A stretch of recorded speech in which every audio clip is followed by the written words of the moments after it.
The top contender to become California's next governor has announced she will not be entering the race. Vice President Kamala Harris is not going to run. Our political reporter Josh Haskell joining us now with more on what this could mean for the upcoming election. Josh. And Mark and Michelle, when Kamala Harris lost the presidential election to Donald Trump and moved back home to Los Angeles, succeeding Gavin Newsom excited some Democrats. But it appears it didn't excite Kamala Harris enough. California will elect a new governor next year, and it will not be former Vice President Kamala Harris.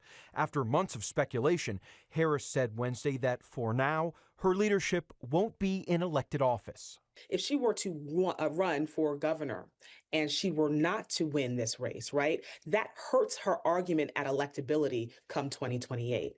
But if she were to stay out of the race, like she is doing, she kind of sidesteps that conversation about electability and can talk about the fact that she was not able to clearly define herself in the short 107 days that she had to run back in 2024. Harris saying in part that we must recognize that our politics, our government, and our institutions have too often failed the American people, culminating in this moment of crisis.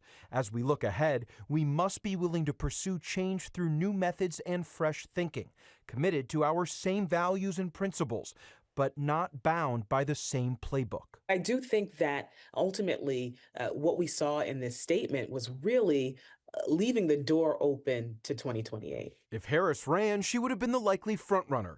But now the crowded field of Democrats is wide open.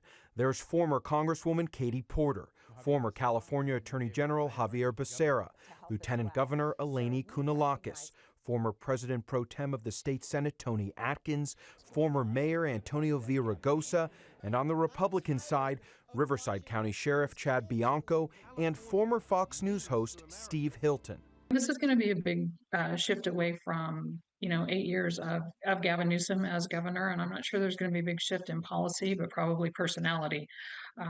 And this is going to be a wide open race on the Democratic side to see who can step up and fill that vacuum that's going to be left when Newsom is forced into retirement, at least at the state level.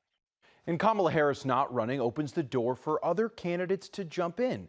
Businessman Rick Caruso, who ran for mayor of Los Angeles, is a possibility. Another name I've heard today, California Attorney General Rob Bonta. Mark and Michelle? Well, Josh, how are Republicans reacting to this news that Harris is not running? Well, the Republican Governors Association, they're saying Kamala Harris's career is over, but Kamala Harris says she's not going anywhere. She says she plans to travel and listen, help elect Democrats, and she'll have more information on her next plans in the coming months. When a candidate or a non-candidate says they're going to listen, that means they're thinking about something. They're traveling the country and meeting with voters, as you heard, possibly 2028.